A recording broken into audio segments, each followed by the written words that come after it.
আবারও খবরের শিরোনামে আরামবাগ মেডিকেল কলেজ। এক রোগিনীর গালে সপাটে চর মারার অভিযোগ উঠেছে রেডিওলজি বিভাগের এক স্টাফের বিরুদ্ধে। যে ঘটনাকে কেন্দ্র করে আজ আবারও আরামবাগ মেডিকেল কলেজ চত্বরে ব্যাপক উত্তেজনা ছড়ায়।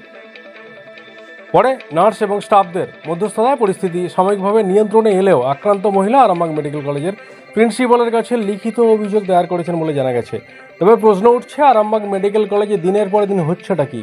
কখনো কাঠগড়া ডাক্তার, কখনো স্টাফ, কখনো সিকিউরিটি গার্ড। আপনাকে আক্রান্ত করা হয়েছে? অবশ্যই আমাকে আক্রান্ত করা হয়েছে। কি হয়েছে? ব্যাপারটা হয়েছে, আমি এখানে এসেছি 11:30টার সময়, তার আগে আমি আসিনি। তো এসে দেখছি তিনি লোকটা এখানে সামনে বসে আছেন, আমার কাছে ভিডিও আছে, আমি দেখাবো।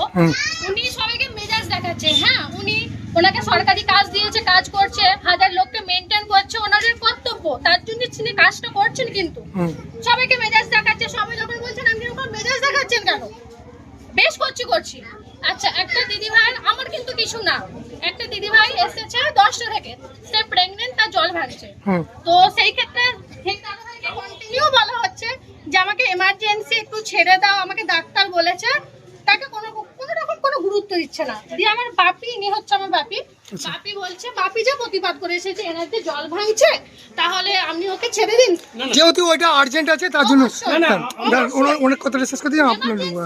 ঠিক আছে, তিনি তখন গুরুত্ব দিল না, মেজাজ দেখাচ্ছে। তখন বাপিও আরো হাজার লোক ছিল, যেমন এই দিদি ভাই ছিলেন, ওই দিদি ভাই কাছে আপনি কথা শুনতে পারেন।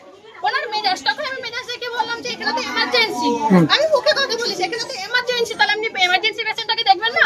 ওই যদি বেবিটার কিছু ক্ষতি হয় যায়, কে দায়িত্ব নেবে? দায়িত্বটা কে নেবে? আপনি এমার্জেন্সি গুলো ছেড়ে দিন। তিনি এমার্জেন্সি ছাড়েননি, কথা কাটাকাটি হয়েছে, উনিও বলেছেন, আমিও বলেছি। এখান থেকে হয়তো 8-10 হাত দূরে ছিলাম, তিনি আমাদেরকে তেড়ে গেলেন। যখন তেড়ে গেছেন তখন আমি ভিডিওটা স্টার্ট করেছি। আমি ভিডিওটা আচ্ছা দেখাবেন, ঠিক আছে। তারপরে তেড়ে যে আমাকে বলছে মেজাজ দেখাচ্ছেন, আপনি কি করবেন? দিয়ে আমাকে গালে চড় মেরেছে, গালে চড় লেগে গালে লেগেছে। যিনি মেরেছেন তাকে আপনি চিনতে পারেন? হ্যাঁ, চিনতে পারবো। আমরা দিয়ে ফোনটা হাত থেকে পড়ে গেছে, হাতে প্লাস গালে। ফোনে মেরেছেন, আমাকে মারতে এসেছিল জানি না, আমার গালে লেগেছে আর ফোন করেছে। এরকম মানুষের যেন চাকরি এখানে না থাকে, যারা মেয়েদেরকে সম্মান করতে পারে না, যারা একটা কথা মেয়েদের গায়ে হাত তুলতে পারে। এমন কেউ রিপোর্ট এসেছে 1-2 দিন আগে নাকি একটা মেয়েকে ধাক্কা দিয়ে ফেলে দিয়েছে। কিসের জন্য এখানে এসেছে? এখানে সরকার কিসের জন্য করেছে? সাধারণ যাদের টাকা পয়সা নেই, যারা গরিব, তাদের জন্য ভালোভাবে ট্রিটমেন্ট। মুখ্যমন্ত্রী সেই কথাটা ভেবেই মাথায় রেখেই করা হয়েছে, কারোর সুবিধার জন্য তো এটা করতে দেওয়া হয়নি না। তাহলে ওই মানুষের যদি এরকম ব্যবহার থাকে, তাহলে সাধারণ মানুষ কি করবে? কোথায় যাবে সাধারণ মানুষ? আমার কিন্তু কেউ হয় না, আমার কোনো রিলেটিভ হয় না, আমি শুধু একটা মেয়ে হয়ে একটা মেয়ের পাশে দাঁড়িয়েছি। আপনি হসপিটালের কর্তৃপক্ষকে বিষয়টা জানিয়েছেন? না, আমরা কাউকে, একটা নার্স এসেছিল, সে বললো, তাকেও মুখে চোবড়া। তার কি এমন আছে যে একটা মেয়েদেরকেও সম্মান করতে পারে না? এখানে অনেক মেয়ে ছিল, শ্বেতাম আলী। আপনি কি প্রশাসনে কমপ্লেইন করবেন? অবশ্যই, এরকম যদি বিয়ে হয় আমি করতে চাই। এরকম যেন কোনো মেয়ের সাথে নেক্সট দিন কোনো মেয়ে কেন কোনো লোকের সাথে যেন এরকম বিহেভ না করে। তার অ্যাকচুয়াল হচ্ছে মানুষের ব্যবহারটা আগে কিন্তু মেন, মানুষ যেন ব্যবহারটা একটু ভালোভাবে করে। ধন্যবাদ। আপনাদের ভালোবাসার আরেক নাম চন্দন জুয়েলার্স। চন্দন জুয়েলার্স, আরামবাগ, সদরঘাট, হুগলি। কি হয়েছিল? হ্যাঁ, অনেকেই ছিল। উনি দিদিভাই যে প্রতিবাদ যা করেছে, উনি নিজের জন্য প্রতিবাদ করে না। উনি কি সাধারণ একটা মেয়ে যে প্রেগনেন্ট অবস্থায়, মেয়েটা অনেকক্ষণ ধরে নিচতে বসে আছে, ওর হাজবেন্ডটা সাইডে বসে আছে, মেয়েটা চেয়ারে বসে আছে। উনি শুধু বলেছেন, দাদা ভাই তুমি দেখতে পাচ্ছ না, এই পেশেন্টটাকে তো আগে বলবেন।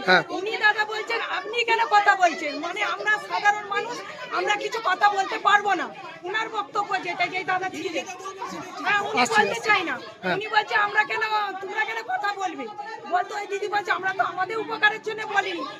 একজন মহিলা অসুস্থ অবস্থায় আছেন, তার জন্য মানবিকতার খাতিরে তাকে ছেড়ে দেওয়ার জন্য বলা হয়েছে যে তাকে আগে বলেছি যে দাদা তো ওনার জন্য বলেনি, কিন্তু আমরা সাধারণ মানুষরা, ওই মানুষটা যে বসে আছে, তার পেটের বাচ্চাটা যদি কিছু হয় কে দায়ী দিনি বলেছেন। বলছে আপনাদের সাথে তো আমরা কথা বলিনি।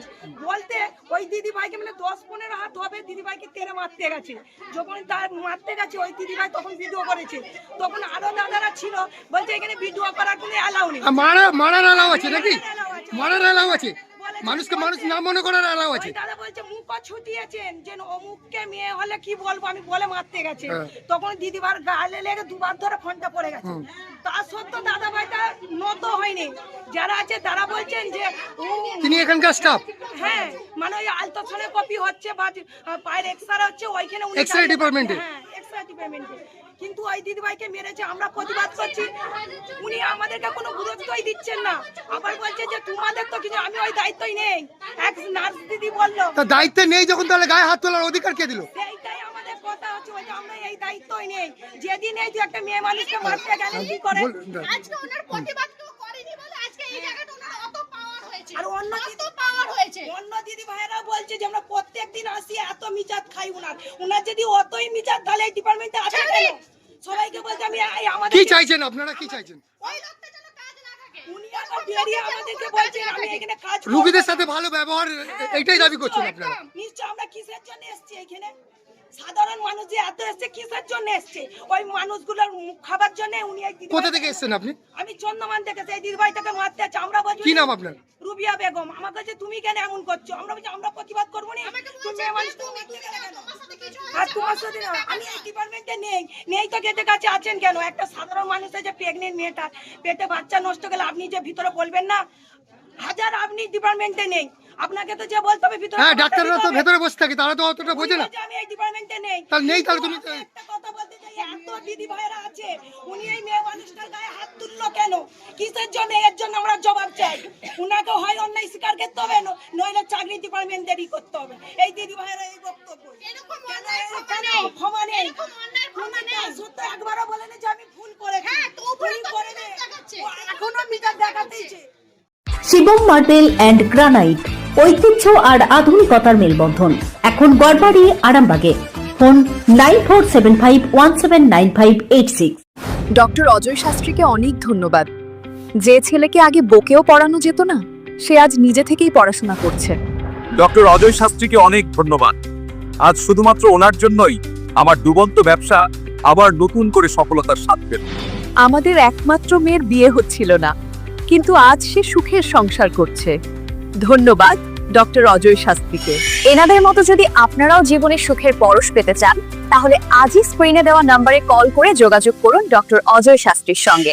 জীবনের কঠিন মুহূর্তে আপনাকে সঠিক পথে পরিচালিত করবেন আন্তর্জাতিক খ্যাতিসম্পন্ন স্বর্ণপদক ও স্বর্ণ মুকুটপ্রাপ্ত ডক্টর অজয় শাস্ত্রী। তিনি শুধু আপনাকে পথই দেখাবেন না, আপনার জীবনে সত্যিকারের সুখ, শান্তি, ঐশ্বর্য, অর্থ যেন সঠিক সময় আপনার কাছে পৌঁছে দেন, সেই দায়িত্বও নেবেন। তার অভিজ্ঞতা এবং জ্ঞানের আলোতে আপনার জীবন হয়ে উঠতে পারে নিরুদ্বেগ ও সমৃদ্ধির পথে ধাবমান। তাই আর দেরি নয়, স্ক্রিনে দেওয়া নাম্বারে এখনই ফোন করে ডক্টর অজয় শাস্ত্রীর সাথে যোগাযোগ করুন। কে জানেন, হয়তো একটি মাত্র ফোনই আপনার জীবনকে বদলে দিতে পারে।